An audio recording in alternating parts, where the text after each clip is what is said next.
Ladies and gentlemen, gentlemanly ladies, and ladies who are gentlemanly like my LGBTQ community,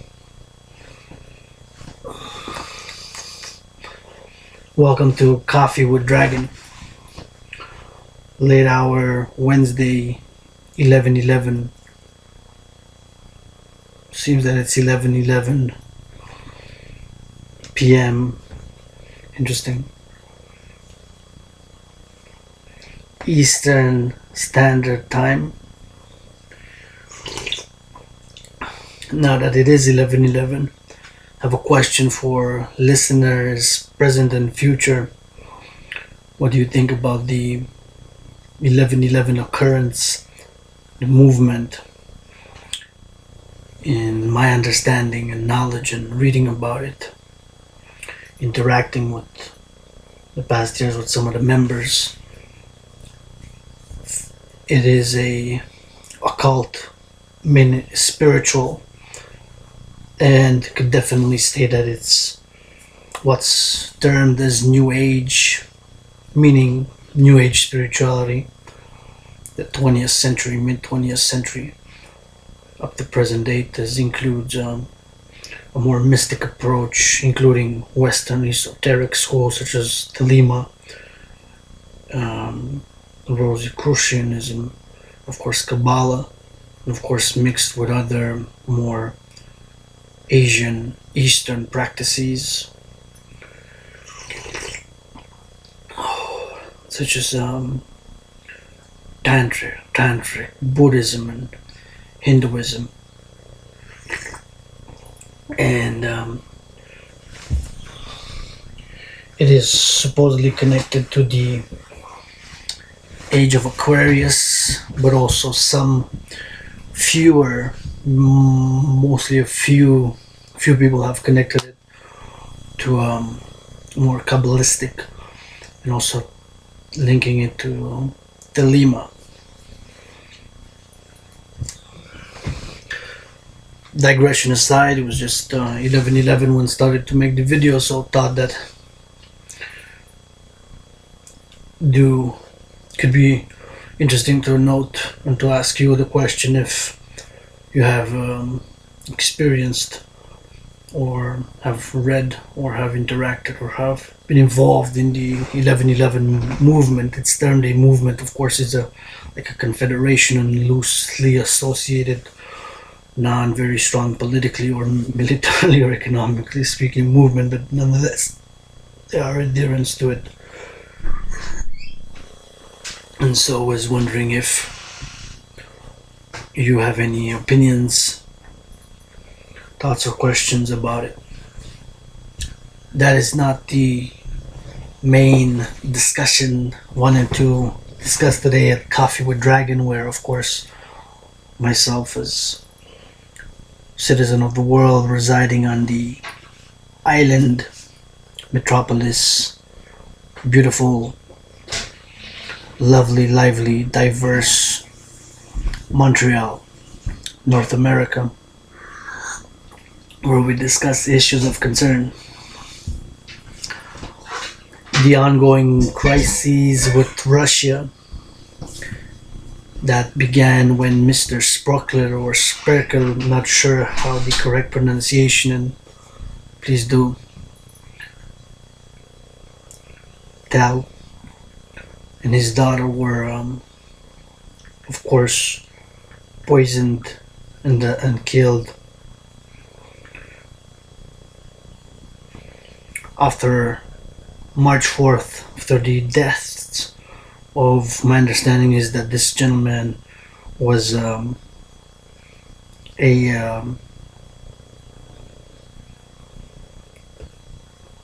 double spy, right?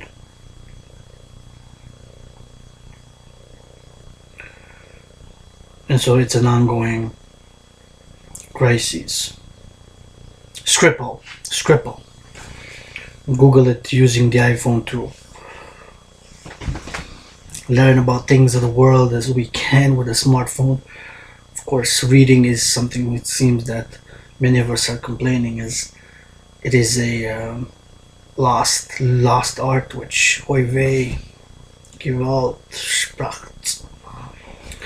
But anyway, so we'll read an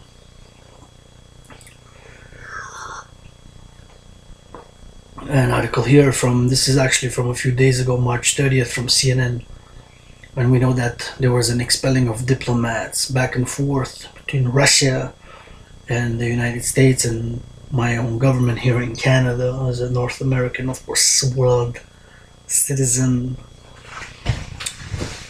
As my own government, of course, has expelled some diplomats. So Moscow expels diplomats, and again, if you object to me reading from CNN source, do provide me another source of news.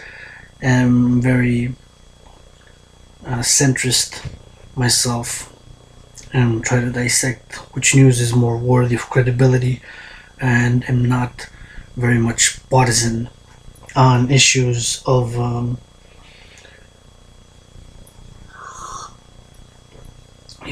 of concern, although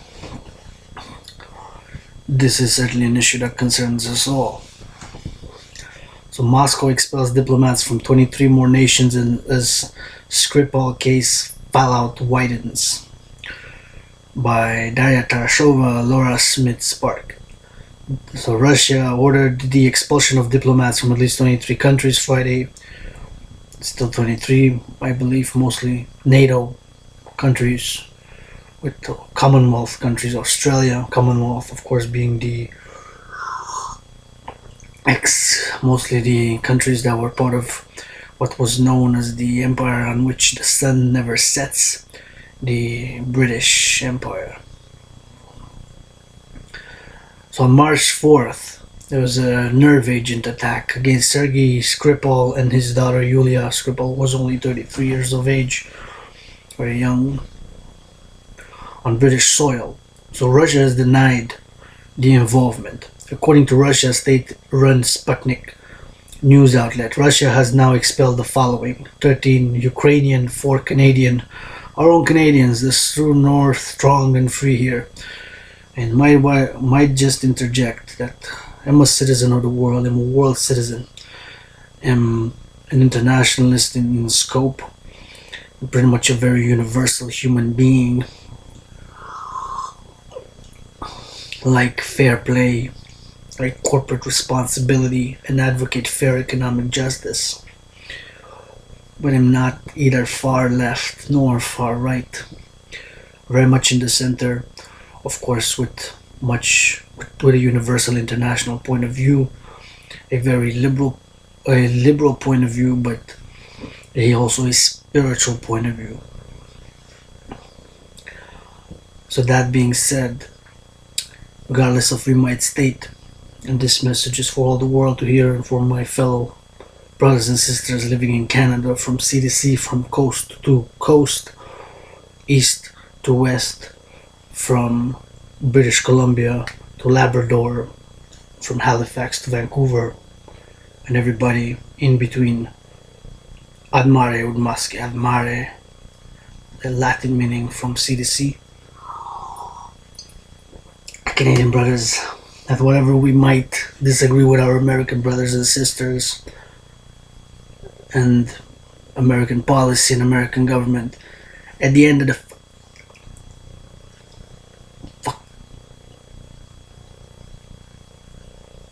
the day, they are our closest allies, they are our principal trading partner. And where are we gonna go? We go east, we're in the ocean. We go west, we are in the ocean. We go south, we are in the neighborhood of our American brothers and sisters, the United States of America. So at the end of the day, at the beginning of the day, American brothers and sisters are and will be our closest ally as Canadians.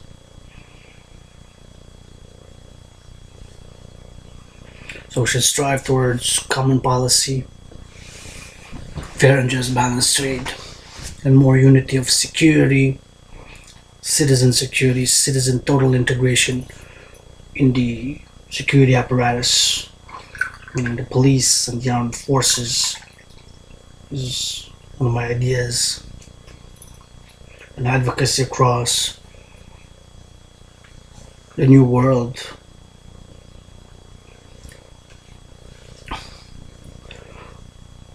Pardon my spiritual digressions. We'll pursue with the article. According to Russia state Sputnik news outlet, Russia has now expelled the following: 13 Ukrainian, 4 Canadian, 4 Polish, 4 German, 3 Lithuanian, 3 Czech, 3 Moldovan, that's Moldova, Republic of Moldova, 2 Italian, 2 Dutch, 2 Spanish, and 2 Danish diplomats. Also expelled. They cut down the numbers a little bit. Also expelled are 1 Finn, that's Finland, 1 Latvian, that's Latvia, 1 Swede, that's Sweden, 1 Norwegian, that's Norway, 1 Romanian, that's Romania, 1 Croatian, that's Croatia, and 1 Irish diplomat, that's of course the Republic of Ireland, as well as an Estonian military attaché. Moscow reserved the right to respond to Belgium, Hungary, Montenegro, and Georgia with regard to their accusations over the Skripal case. Sputnik said the wave of expulsions comes a day after Russia announced that it would expel 60 US diplomats and close the US consulate in St. Petersburg in retaliation for a similar step by Washington, which said Monday it would be expelling 60 Russian diplomats and closing the Russian consulate in Seattle.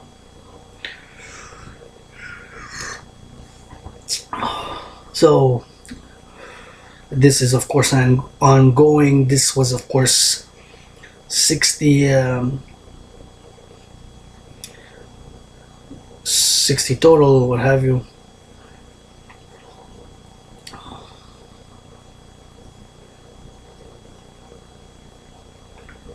Interesting story as we go on to this ongoing story. Russia of course denies it. Supposedly a nerve agent was used. Of course this is a military grade or weapon, and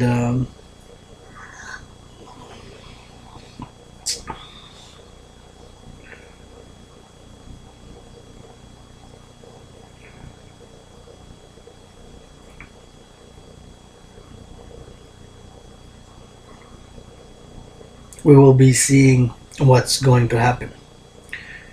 Now, my next topic of discussion will be the trade relations, which was the trade tumble, rumble young men in the jungle, bumble, don't fumble.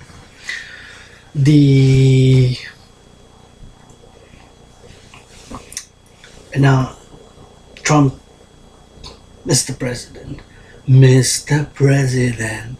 oh Mr. President, Mr. President. Now, the trade dispute between, or some people call it trade war between growing tensions between China and United States, and the impositions, of course the impositions are yet to be by a certain date in May, I believe, with impositions of 50 billion and so around in tariffs for the United States by Donald Trump and his administration on products from China. Of course, China, I just wrote US China and then it said Google, it said trade war. So it's on, what's going on. Do advocate world peace and security and prosperity as a world citizen, as a Canadian, North American. World peace and security and prosperity, and we should strive for peace and more understanding, and of course we all need a little bit of love, don't we? Don't you? You know, I do. Liars. A bunch of liars.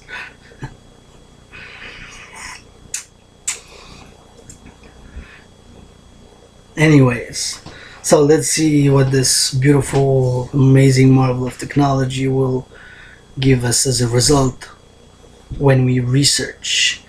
And that is, of course, we just wrote US China, and the words trade war were written for us. Now, let,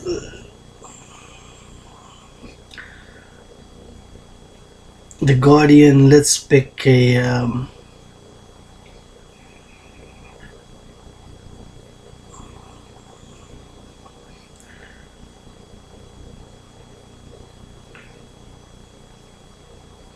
the Washington Post. Let's read from the Washington Post a minute here. This was 13 hours ago, meaning at around today, at around 10. It was April 4th, which is today at 1 p.m. Interesting. Lots of ones today, so. Okay. So China retaliates over the Trump administration's plans to slap tariffs on 50 billion in Chinese goods. Of course, 50 billion. And as supposedly, I don't know, love mathematics myself. I'm not an Einstein yet, but we should also give ourselves time and try to improve with any criticism, right? Jab, jab, left, left. 2 plus 2, 8 times 4, 20%, 15% out of 50 out of 10. What's a billion? A billion has 9 zeros. So for my brothers and sisters out there who are more A and B's than ones and zeros, myself included, perhaps a little bit more, can I improve in that area as well? Just heard the voice of Donald Trump saying, I'm the best at this, I'm the best at that, I'm the best at this. What a schmuck. We just love you, Donald Trump. Donald Trump.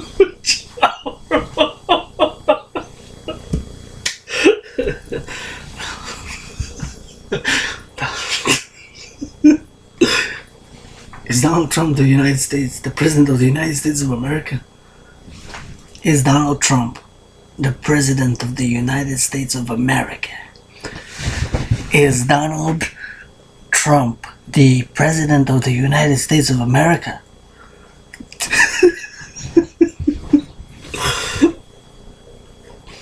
Or Chieders verschmacht in Weinzen. Anyways, hope you enjoyed that moment of creative disruption. If not, well, what? I had a scratch on my hand. A little scratch, had an itch, had to itch it a little bit. Yeah? Okay, so United States and China trade war.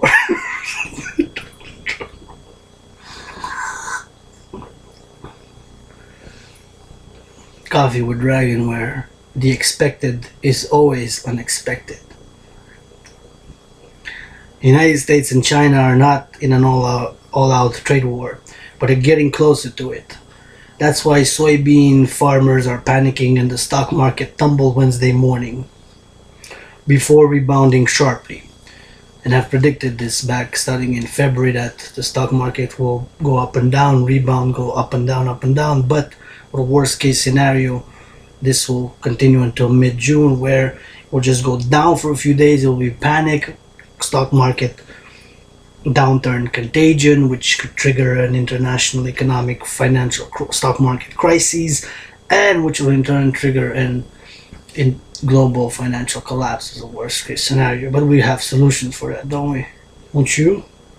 You know, somebody does. Elon Musk must have some. Mark Zuckerberg must have a few. And of course my all-time favorite, Bill Gates. Bill Gates. Love Bill Gates. Love Bill Gates. Oh. Anyhow. So according to the article, we continue. On a grand scale, the latest development is unlikely to send the US economy into a recession. Of course, going back to the proposed tariffs, which were $50 billion. 1 billion is, of course, has 9 zeros, which, as monumental as 1 billion is, which is 1,000 million, it's a big number, but at the scale of the total trade daily, of course, on a daily, it's a big one, but on an annual basis, it's just it's not even 1%, right, of the total United States economy. However, it's a big number. On a grand scale, the latest development is unlikely to send the US economy into a recession. Growth is strong, and China has only threatened 50 billion tariffs on US goods. Such tariffs haven't taken effect, but even if they do, they would be minuscule in relation to the United States' 18 trillion economy. And of course, 1 trillion is 1,000 billion, and a billion is 1,000 million. So it's 12 zeros, a trillion there. 0.3% to be exact. But that doesn't mean there wouldn't be pain. Certain parts of the United States, especially Illinois, Indiana, Iowa, Kansas, Minnesota, and Washington would feel it acutely, and more Americans would get hurt the further the brinkmanship goes, especially if the stock market sell-off ends one of the longest bull markets in US history. Yeah, one of the longest bull markets in US, one of them. Here's a quick recap. On Tuesday evening, the United States announced its intent to put 25% tariffs on 1,300 Chinese imports. The tariffs wouldn't take effect until late May. So the tariffs would only take effect late May. So there's still, or April, May, 2 months almost, since it's just the first week of April. But it would be, if it's late May, so more than 1 month and a half at least, like this is late May, at least 45 days from now. At the earliest. But the message to China was clear. President Trump wants China to buy more US stuff and do a better job of protecting US intellectual property. There is concerns to be surely clear there with US intellectual property. We know when China has admitted and has tried hard, at least from what we know, the government to crack down on counterfeit. You know, in 2007, I believe the most counterfeit products came out of China in terms of electronics and other goods. So they had so that's part of right, intellectual property, counterfeit stuff, clothing, brand names, watches, what have you, goods, shoes, running shoes, ranging from clothing to accessories, right? So that's intellectual property. Of course, it's mostly that, but it can be movies, it can be music, it can be culture, art also, which myself am concerned as an artist, but I like to share and be grounded at a very midpoint, a lot like China is. China has managed to maintain a socialist structure of a one-party state, not very democratic, but at the same time they have allowed some freedom and some liberties in the economic and social sphere, of course. So I'm try to always be very centered, as internationalist and universalist as them, do also aspire to reward talent, to reward effort, to reward and praise talent, effort, and merit. And of course, capability, and to be fair in all things. So China, normally known for measured responses in its trade dealings, fired back Wednesday with a gut punch to Trump, saying it intends to put 25% tariffs on the top goods the United States exports to China: airplanes, soybeans, and cars. The United States tariff list was full of a lot of products, mostly parts of machines that are traded on a smaller scale. China is taking aim at the key US industries, and 2 of them, soybeans and cars, are concentrated in states Trump won. So there you have it, a back and forth on this trade issue. starting from the Trump, of course, initiating what he said would be certain tariffs of about 50 billion or so. So it's a quid pro quo, a bit of tit for tat if you want. And now it seems that it has toned down a bit and it has de-escalated, and that perhaps Trump and the administration will not go forth with these tariffs after all. See what the solutions are. It's true that the United States of America, and I believe Canada, still we run a trade deficit, a considerable trade deficit with China. Of course, they're starting importing more, at least gradually, since 2007. But of course, they've been for more than 25 years mainly an exporting economy. With that, just changed in the past years to be a little bit of a more equilibrated, balanced sheet. And of course, this knows maybe some underground fellas or some people have linked this, but of course, there is some connection to be made that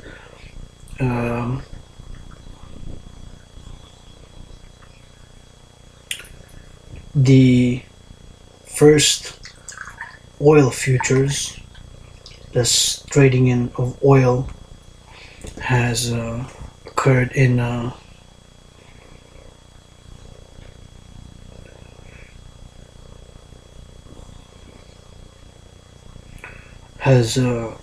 that China has started selling oil futures in yuan, and of course the economic issue of the government pegging the yuan to the dollar and to other top major currencies, allowing it to fluctuate on world markets, very few by less than percentiles, right? But a lot of people to feel that the yuan is very depreciated and has been kept pegged and depreciated in value because China was the main economic strategy was to export to the whole world and export as many goods as possible, which they did.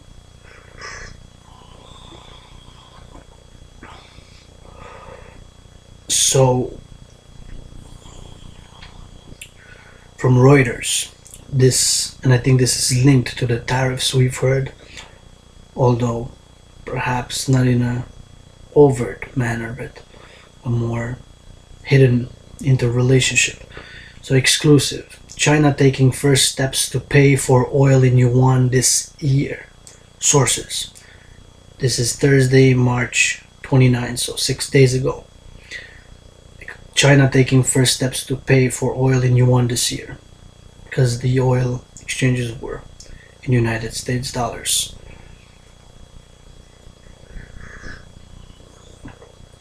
China is taking its first steps towards paying for imported crude oil in yuan instead of the US dollar. 3 people with knowledge of the matter told Reuters, a key development in Beijing's efforts to establish its currency internationally. Certainly, since oil is the top commodity exported on world markets, I guess. You have other commodities, but oil is really the backbone and the main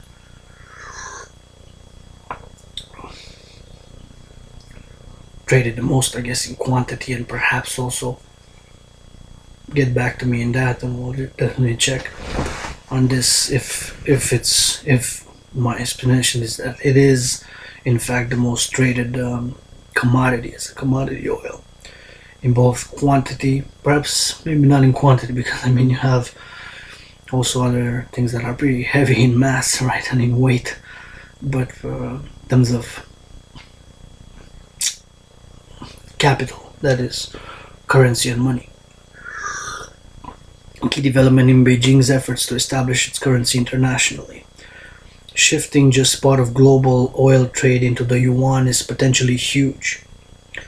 Oil is the world's most traded commodity, with an annual it's here in the article. Oil is the world's most traded commodity, with an annual trade value of around 14 trillion. Now 1 trillion is 8,000 billion, and 1 billion is 8,000 million. roughly equivalent to China's gross domestic product last year, GDP. Oil is the world's most traded commodity.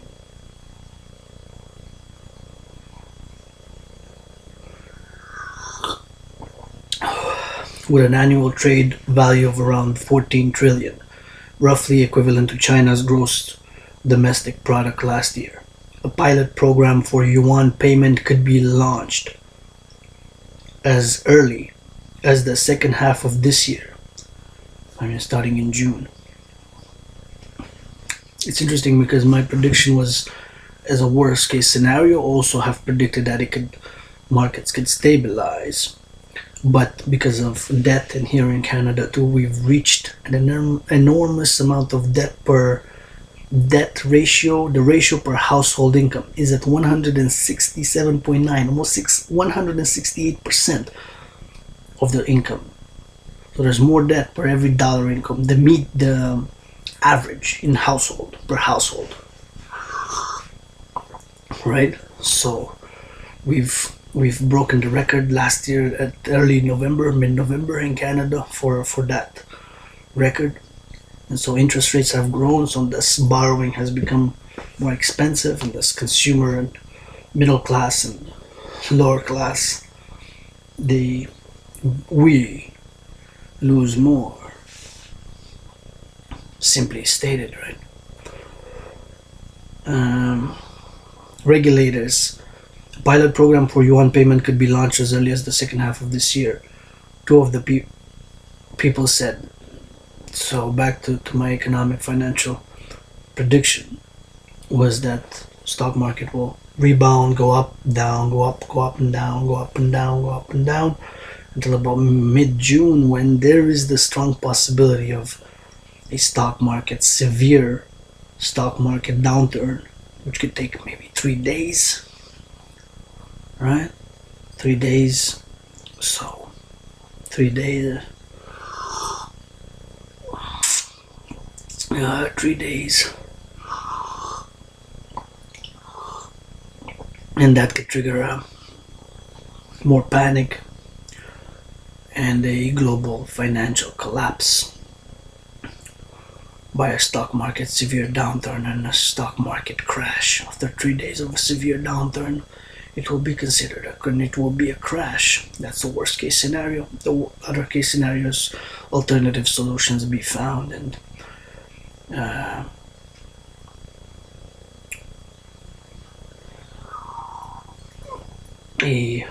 just a correction, however a big correction, and maybe just a recession, a mild recession, or more prolonged recession.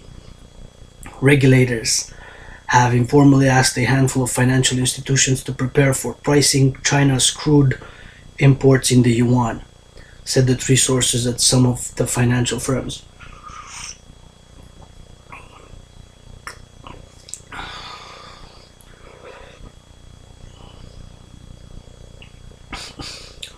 Being the biggest buyer of oil, it's only natural for China to push for the usage of yuan for payment settlement. This will also improve the yuan liquidity in the global market, said one of the people briefed on the matter by Chinese authorities. China is the world's second largest oil consumer, and in 2017 overtook the United States as the biggest importer of crude oil. Its demand is a key determinant of global oil prices. So definitely.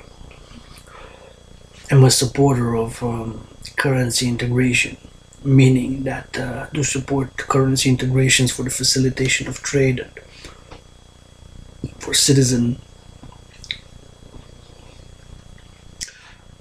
travel and socialization, meaning currency integration is basically like the euro, where nation states adopt a common currency. And so I've written few papers, theoretical mostly in scope, where do proclaim that we need in North America a common currency, but also a world international currency where the dollar would be the backup and other resources become the backup for it. We'll not go into that now. Maybe perhaps next time on Coffee with Dragon we'll discuss it more. What do you think about currency integration, the euro, other currencies, regional currencies planned, or even a world international currency? I'm in support of a little of each. We should have a world currency. I don't see a problem with that. I don't have a problem with that.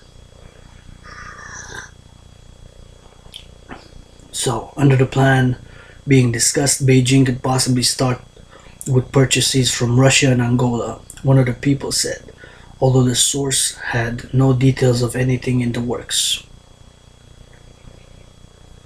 Both Russia and Angola, like China, are keen to break the dollar's global dominance. Okay. What are you gonna do with the rubles? Now we gotta work together, all of us, of all the world, to solve common environmental, social, and economic issues, financial. They are also two of the top suppliers of crude oil to China, along with Saudi Arabia. The move would mark a major step in reviving usage of the currency of the world's second largest economy for offshore payments after several years of on again, off again measures. If successful, it could also trigger shifting other product payments to the yuan, including metals and mining raw materials. All three sources, of course, they're not named officially, who spoke to Reuters on the condition that they not be named. Three sources not be named. Said the plans were official that some of China's state oil companies said they don't know how to. World peace now.